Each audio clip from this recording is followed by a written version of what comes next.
Welcome back, everybody, and thank you so much for talking to me. So many great messages coming through. Mary Ann saying, yes, power is embedded in you. Nishani saying, I remember the first time that I wore red lipstick.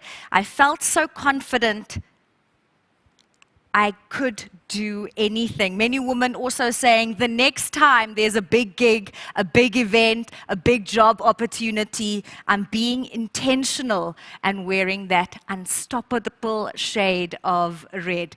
For those of you who just joined, you've made it just in time for our first workshop. So you've heard of marching to the beat of your own drum, which is doing things your own way. But have you heard of leading by the beat of your own drum? Now you will. Please help me welcome Olympic star and Adidas South Africa Senior Brand Directorate, Kate Woods, as she touches on how to utilize our uniqueness in leadership positions. Thank you, Sherlyn, and hello, Trailblazers. It is an absolute honor to be a part of the She Owns Her Success workshop series. Thank you for having me today, and I can't wait to talk to you about leadership. What a loaded word. It can be quite intimidating. But leading by the beat of your own drum, now that is exciting. Leadership comes in many different forms. It is not linear. It is not always measured. And sometimes it's not always visible. Contrary to the saying, I believe leadership always comes with the title. And the best of these are mom, wife, sister, friend, partner, teammate, colleague, mentor. To lead is a great honor bestowed on all of us. We all have the capability of influencing others. And essentially, this is what leading is. There is no one rule book. There is no one size fits all. Effective leadership does not come from one mold. Your leadership style is unique to you. And I guess the art is in discovering what works for you. I am not a finished product. I am actively learning every single day, evolving as my leadership journey progresses. I have been blessed with an amazing sporting career. Back in 2003, I was selected for the South African women's hockey team. And for the next decade, I was so fortunate enough to represent my country in a sport that I love more than 180 times. And I can tell you, every time I stood there and sang the anthem, I used to get this lump in my throat, bursting with pride to be able to represent my country. I traveled the world with my teammates and made a million memories and took huge insights and lessons along the way. Today, I have transitioned all of those learnings into the workplace. I work for Adidas. I've been with the brand for more than 14 years across 3 different geographies. It's been an amazing honor to lead a team of phenomenal, dynamic individuals. And today, I just have the pleasure to share with you some of these stories, some of the insights that I've learned along the way.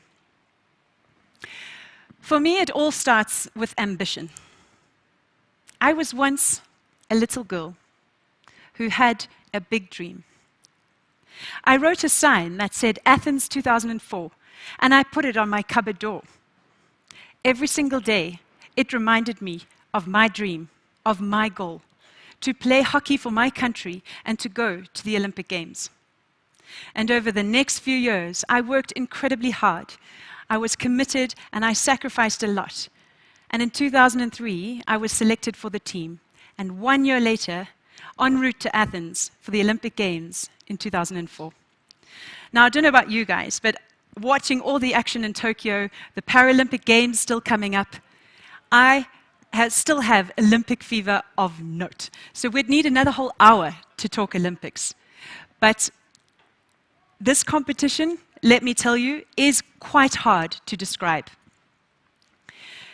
It is quite surreal, competing at a tournament with every single sporting code from every single nation at the same time in the same place, walking around the Olympic Village, rubbing shoulders with the world's greatest sporting heroes. It is truly surreal. But I learned a lot of lessons early on. It's one thing getting there, it's another thing staying there. And competing at the top comes with a lot of lessons. I learned what pressure was. I learned what discipline meant. It wasn't about me, what position I wanted to play or what I wanted to do on the field. I learned very early on what my role was in the overall system, and it was important that I delivered to that. I was taught how to handle setbacks, and I learned the hard way. And to be honest, when the whole world is watching, this is pretty tough. Being ambitious is crucial to lead you to your success. But it's important that you channel that energy and drive into the right goals. And in Athens, early on, we learned the hard way. We set a very ambitious goal of beating the Netherlands in our opening game of the Olympic Games, 8:30 in the morning. We were ranked 12th, they were ranked number 1 in the world, and we said we're going to win this game, and this is going to make our entire tournament.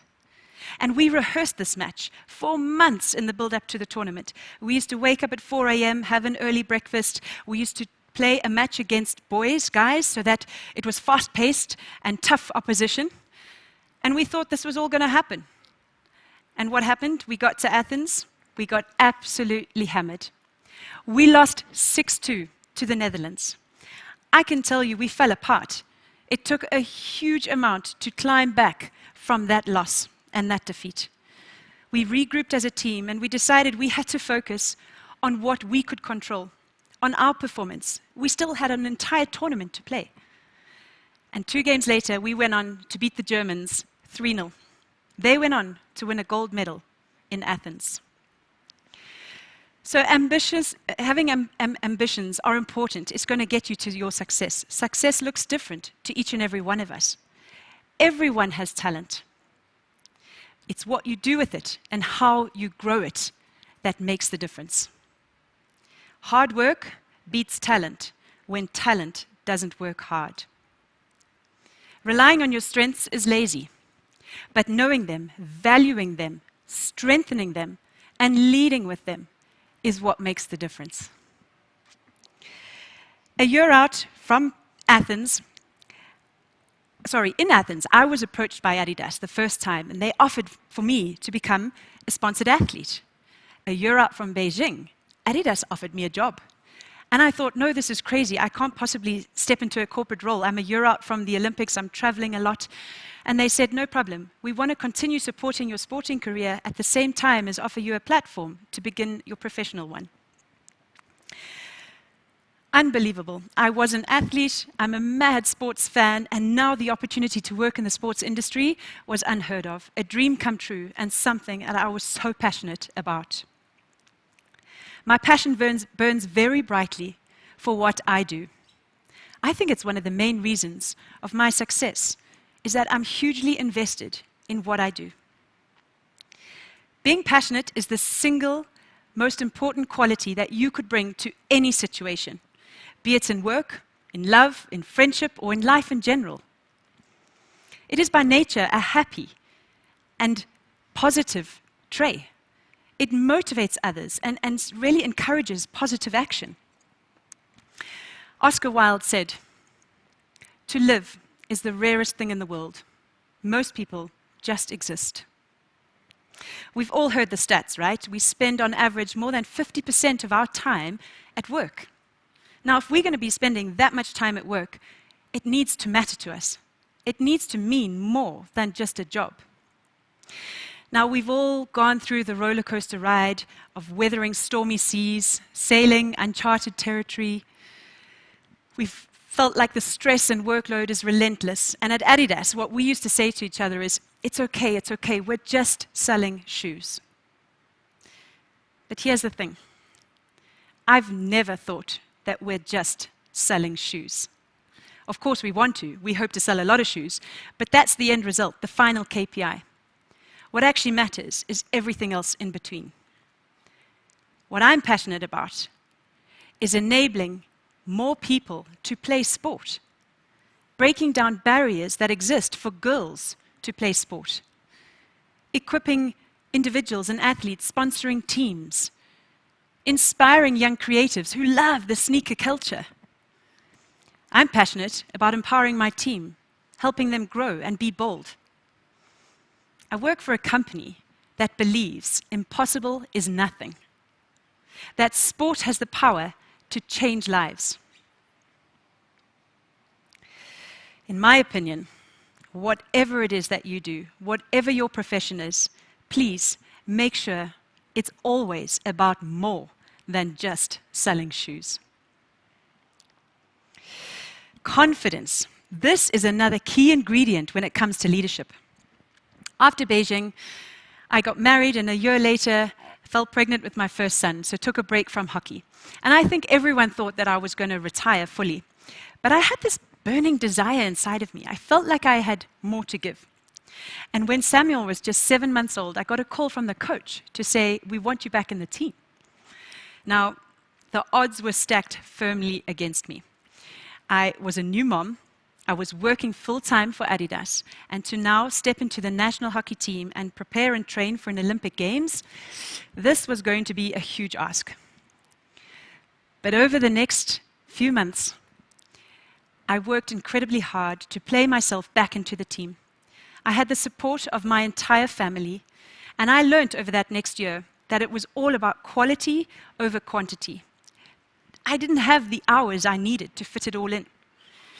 I got the right support structure around me. I had a personal trainer who looked after all of my conditioning, fitness, and training.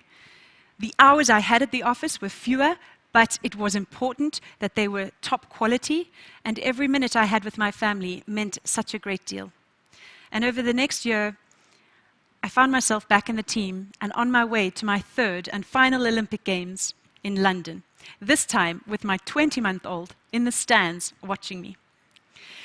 And there was a moment at the London Olympic Games that I will forever reflect back on.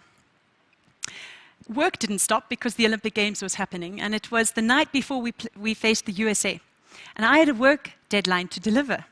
There I was sitting in the village, working away, and I had to place my sample order and finalize my range. And the next morning, we woke up and we played USA. We had to beat USA in order to go forward into the higher classification.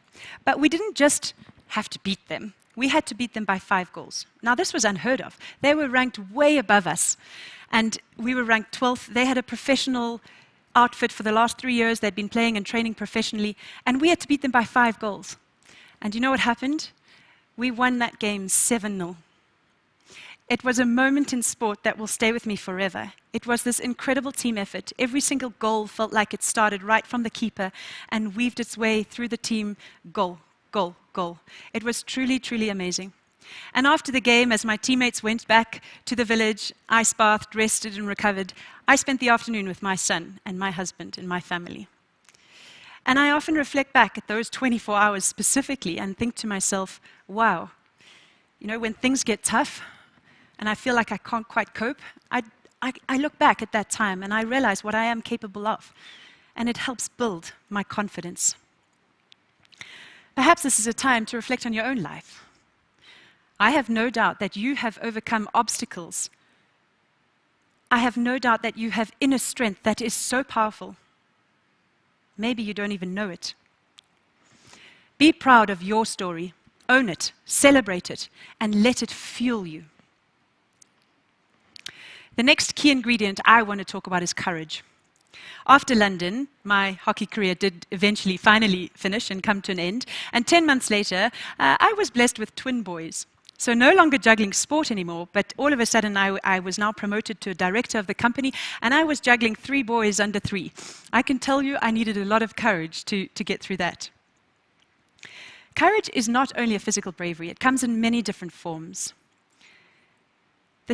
Courage is the secret ingredient that allows us all to act despite our fears and uncertainty. For me, Courage is about stepping outside of our comfort zone, striving for something we believe in, and showing our vulnerability. Courage comes from the French word coeur, which means heart. To act in all that you do with great heart. In 2016, I was asked to step out of my role as just in South Africa and take on a role for the emerging markets region. And this would require us to move to Dubai. Now, moving a family of 5, the twins weren't even 3, we packed up. We took a bold step, and we had to say goodbye to our family and our support network, and we arrived in Dubai. Now, there was a lot of getting things to get used to in Dubai. And one of them at that time was that women didn't really have many rights. And even though we were there on my visa, I had to ask my husband for permission for all that I wanted to do. It's quite an adjustment. I don't smoke, and the corporate culture was a bit different, and not being a smoker, I suddenly realized that all the decisions were being made on the balcony in a smoke break. And so I needed to make sure that my voice was being heard, that I had a seat at the table and they were listening to me. I needed to be part of all of those decisions, and this took huge courage. Over the next 16 months, we made our way through Dubai, and I got a call from Europe to say, we'd love you to come on board and take up a position in Europe. Another move for the whole family, quite uncomfortable, but we decided it was the right thing to do. And so off we went to Herzogenaurach, a German village where the global headquarter campus was. And again, I found myself surrounded by men. This time, they were in pockets of the Brits, the French, and the Germans. And there I was, this lonesome South African female voice in an unfamiliar market. Let me tell you, this was scary, and this took a huge amount of courage to navigate my way through. I received some feedback from my boss, my German boss at the time, and he said to me, "Kate, you're great, you're doing well, but you're too nice, you're too kind." And I remember going home to my husband and saying, "I'm not quite sure what to do with this kind of feedback. How can you be too nice?" And I decided to go back and speak to him. And I went back to my boss the next day and I said to him, "You know what? I'm not going to change the way I lead. I'm not going to shout louder or beat my chest to get the job done. I will show you that I can achieve results by doing things my own way, leading in a way that was authentic to me." I gained the respect of my colleagues. I empowered my team and brought them into decisions. I made sure that I earned their respect and that they heard my voice, no matter how soft or gentle it was. And let me tell you, it proved to be successful. There were lots of scary moments. I remember sitting around a boardroom table with my male colleagues, and I was scared. But I remember I used to tell myself, none of these men have breastfed twins 4 times between midnight and 6 a.m. and then worked an entire day. You've got this. It worked every time. To wrap up courage, I want to read an extract from one of my favorite books, a gift from my husband. The book is The Boy, the Mole, the Fox and the Horse. I hope you have it. It says, "What do you want to be when you grow up?" "Kind," said the boy. "What do you think success is?" asked the boy. "To love," said the mole. "What is the bravest thing you've ever said?" asked the boy. "Help," said the horse. "When have you been at your strongest?" asked the boy. "When I have dared to show my weakness." "Sometimes," said the horse. "Sometimes what?" asked the boy. "Sometimes just getting up and carrying on is brave and magnificent. When big things feel out of control, focus on what you love right under your nose." This leads me to my final message. Consistency. 80% of success is just showing up. You get to choose how you show up every single day.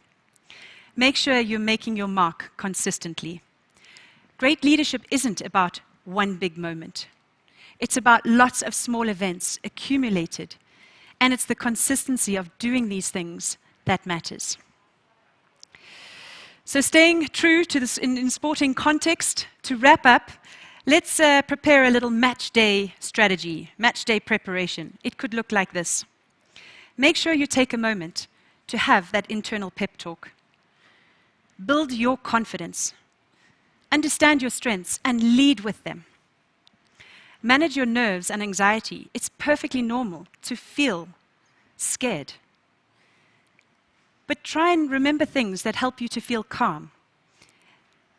Do things that allow you to act with courage and being brave.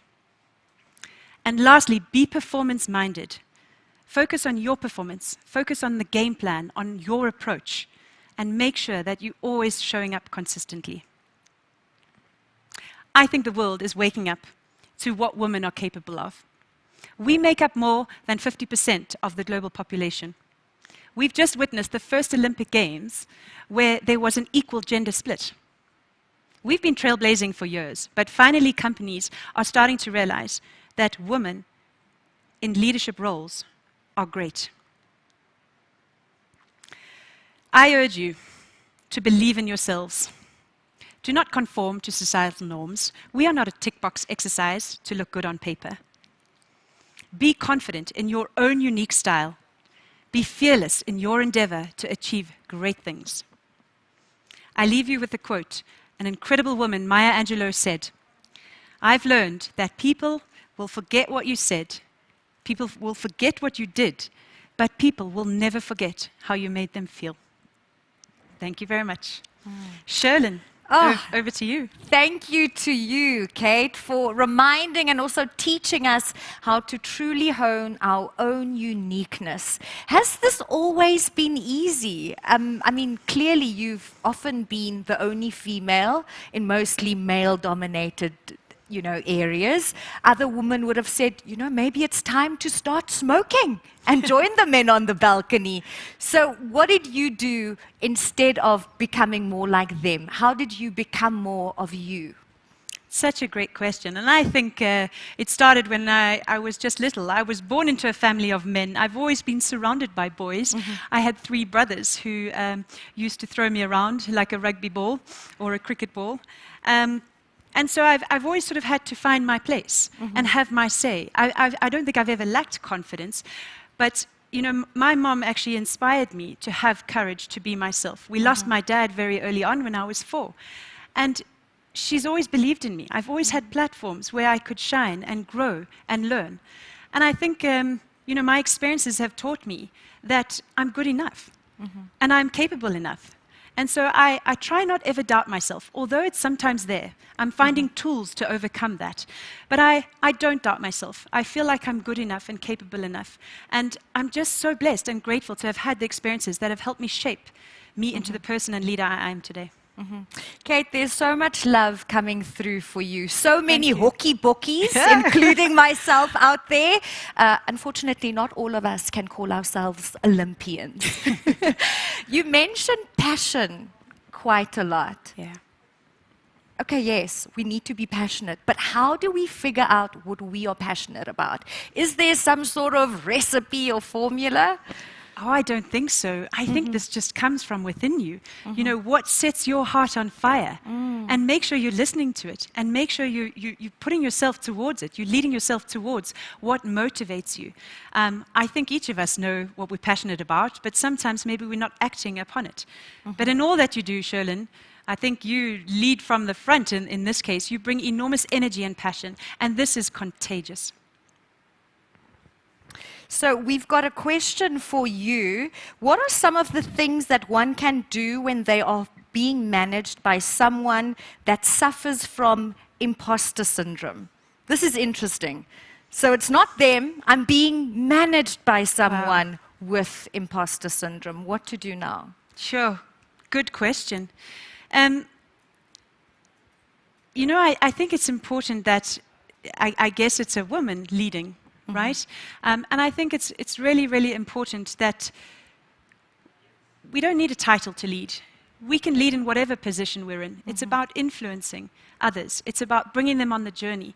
And perhaps the manager role reversal just needs a little bit of that confidence, a little bit of love. And I think the team member can do this. They don't need the title to lead. Show your confidence and help build the confidence of your manager. Kate, I really love how you own your success. It's incredible to watch. It really, really is. Do you think enough is being done to empower other women within sports? In the sporting world, interesting question. I would have said no up until quite recently. And I really do believe that the world is waking up to what women are capable of, and specifically in the sporting arena. Seeing the Olympics being equal gender split, seeing our 2 gold medalists come home, females winning gold. Yes. You know, we are hugely talented, and unfortunately, they haven't been given the same platforms in the past. But I think we're waking up to that. And I think it's important that brands, businesses, industries start to support and accelerate women in sport, even more so now than ever before. We need to give them a platform. We need to help set them up to be more successful than we've ever done in the past. I love that. Let's set our women up for success. Thank you so much, Kate. Thank you, Sherlyn. Lovely to be here. So keep those votes coming in. We want to see what you think. Also, who wants to win our exclusive shades of Unstoppable Success lipstick kit? Many people are raving about it. And also, I am being very fair. So let's take a look at the leaderboard and see who will be a winner. Congratulations. Just so that you see that I am being fair.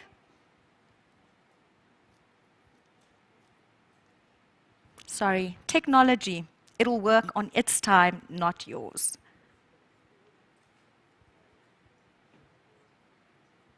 Okay, so I'm experiencing a little bit of issues. We'll get back to those winners in just a little bit. Up next, we're going to loosen our limbs. Check out how Stephen gets us to release tension with a breathing and stretching exercise.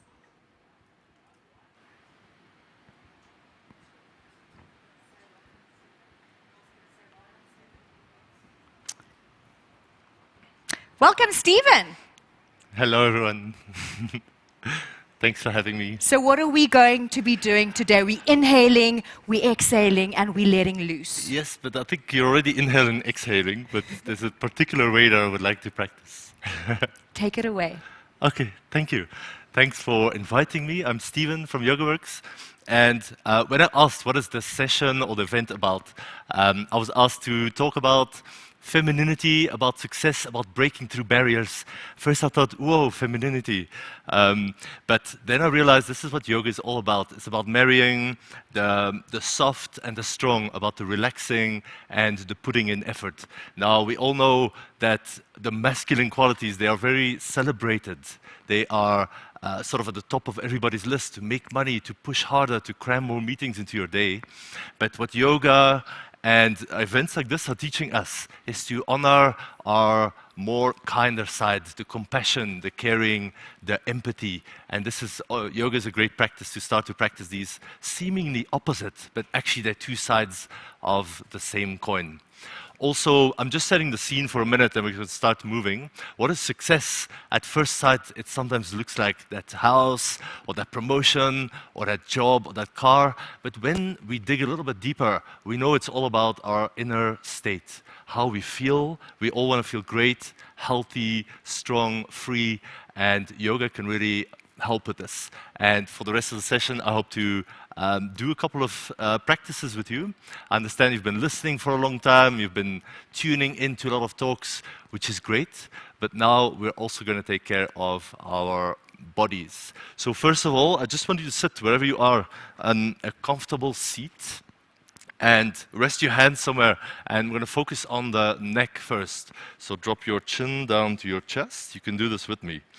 And I'm going to choose a direction to circle the head in and just really slowly circle around. I don't want to go too far, so I feel all kinds of pinching and discomfort. Just a gentle stretch in all directions. Try to keep the shoulders quite relaxed so they don't creep up to your shoulders, to your ears. And just see how your head is free to move, and then hold it and change direction to the other side. Just let the weight of your head direct where it goes and how far the neck is stretching. If you feel a pinching sensation on one side, then just don't push too hard in that direction. Good, then return to the center. You might already feel a difference just by doing a simple neck circle. Now we get to the shoulders. We carry a lot of tension in the shoulders and the upper back. I'm sure I didn't need to tell you this. But start to lift the shoulders high towards the ears, and then roll the shoulders back. So you're broadening the chest, the front of the shoulders. And then drop the shoulders down as far as they'll go. Imagine I'm pushing your shoulders down. And then roll the shoulders forward.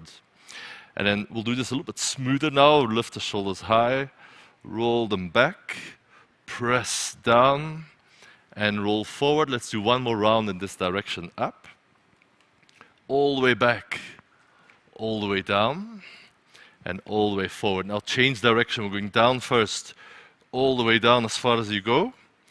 Move the shoulders back, squeeze shoulder blades together onto your back, and then lift the shoulders high, roll forward. 2 more rounds. Try to explore the full range of motion in your shoulders. Your shoulders might actually say, "What are you doing? It's been a while since your last stretch." And then last round, take it slowly. We don't need to be in a rush. And then shake the shoulders out. Now, one of my favorite little movements to do when I've been sitting a lot, when there's been a lot of tension, and I'm sure we've all had a lot of that. So hold opposite shoulders with your hands. And now we're just going to round forward and then go in one direction, and we're circling the upper body around. So keep the hips and the lower back quite steady. And just circle around. And you probably feel little clicks and movements in your mid and upper back. And all of it should feel really good, like you're coming home in your own body. It's quite possible to be a bit stuck in the mind and in a mental state. But we need the body as well to be in great condition. Now change direction. Circle around. If you find a good spot, you can even linger there for a little bit longer. And just feel the upper back, the shoulders circle around the hips and the lower back. One more. Keep the breath nice and steady as you do this. And then slowly release. After each movement, just check how you feel. If it feels amazing, it just means you need more of this. If it feels terrible, then never do this again. I doubt it. I've never met any of these people, but who knows. Now we'll do a little twist just to get a bit more into the spine. Really simple. Where you're sitting, I'm going to sit a little bit more back. If you have a backrest of your chair or your couch, then use that with your right arm. And then your left hand can go outside your right knee. Now what I'm doing is lifting the chest and just turning a little bit to the right. Nice and simple, that's it. Just stop wherever you stop. Pause and let a couple of breaths move through this twist, this spinal twist. We're not setting a new world record. We've already had the Olympian before. This is not our job. Our job is just to go to a little bit of challenge and at the same time find a place of stillness, of softness. That's the marriage of the masculine qualities we spoke about in the beginning, and the feminine side, which is more yielding and caring. Good, slowly release, come back to the center. We'll do the same thing on the second side. So left arm, place it behind you. You can do this on the floor as well with your arm behind you on the floor. And then right hand outside your knee somewhere. Lengthen the spine a bit before you twist. And then really gently go to the left. And often the head wants to lean a bit forward. Many parts of the day we look at some screen, we're typing, we're texting. But now for this pose and for this session, lean the head a little bit back so everything is nicely stacked on top of each other. Another breath or so. And then unwind. Sometimes we need to wind the body up first, and when we unwind, we feel, whoa, everything is okay. Whose spine and shoulders are these? You can make a big difference with just a couple of minutes of movement. Nice. One more. This one is for the wrists. For all the typing, driving, we're often in the same kind of positions for many hours of the day. So this one, take your left fist and then punch it forward. Boom. Straight elbow. We're lowering the knuckles down a bit. And then really gently pull the knuckles a little bit back. If you're going to pull too hard, it's going to start hurting, so don't do that. You're doing this to yourself, remember? So you choose the intensity that works. We're stretching the typing muscles, texting muscles at the top of the forearm here. And then second part, open the fingers wide and then pull all the fingers back with your right hand. Press the wrist away from you with a straight elbow. Nice and simple. And then release that. Second side, right fist, punch forward. Try not to hit anything. And then turn the knuckles down. Gently pull back. Really simple. So just pull until you feel something that you can work with. And release. Open the fingers wide. I'm pulling all the fingers back with my other hand and pressing the wrist away from me. Straighten your elbow and feel the space in the bottom of the forearm. In just a couple of minutes, we can make a huge difference. We can make the body and mind in such a way that we become unstoppable. Nice. Shake the hands out. Just see how you feel, a little burst of energy. And we've got a few minutes left. So now in the last part of the session, I want to do a simple breathing exercise followed by a mini mindfulness practice. So sit comfortably, long spine, ground down through your feet, and close your eyes for a moment. Exhale all the breath out just for a moment. Then inhale for 2, 3, 4. Pause, hold the breath at the top just for a moment. And then exhale through the nose, 2, 3, 4. Relax at the bottom of the exhale. Let's do one more like this. Slow inhale, 2, 3, 4. Pause and hold your breath. No tension. Good. Slow exhale through the nose. 2, 3, 4. Empty all the breath out and pause at the bottom. We've got time for one more round. Slowly inhale. 2, 3, 4. Hold the breath for a moment. Relax your shoulders and your face. Exhale. 2, 3, 4. And let the breath return to normal. Another moment, keeping the eyes closed. Imagine, take your mind to the center of your body, wherever you perceive it to be. Maybe around the belly, or the solar plexus, or the heart, somewhere. Now with all your attention on the center of the body, imagine there's a lake of calm and peacefulness. A quiet space deep inside you, which is untouched by whatever is happening around you. Doesn't matter how challenging things get. Rest by the shores of that lake of peace and quiet deep inside you. Visualize the space, little ripples on the water, beautiful mountain range surrounding that lake, whatever you'd like to imagine. Just take a mini holiday from everything.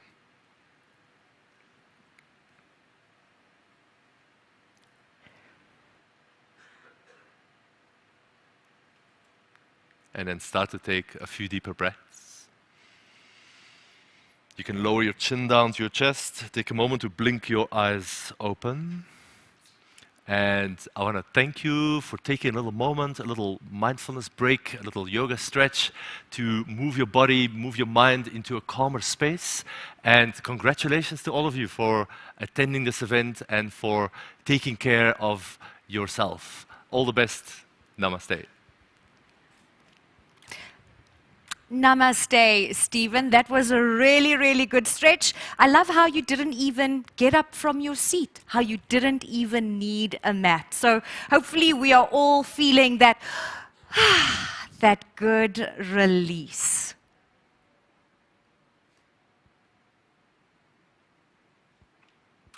Keep those votes coming in. We want to see what you think. Also, who wants to win our exclusive shades of Unstoppable Success lipstick kit? fact, we were interrupted by the internet a little bit earlier. The internet will embarrass you. It doesn't care that people are watching. If it wants to stop, it'll stop. But anyway, it is working again. Congratulations to our leaders looking at the leaderboard. Tina Zibi, Rosalina Mkabela, as well as Chelsea Kannemeyer. Congratulations, you have all won one of these amazing prizes, and we will be in touch with you about getting you your gifts.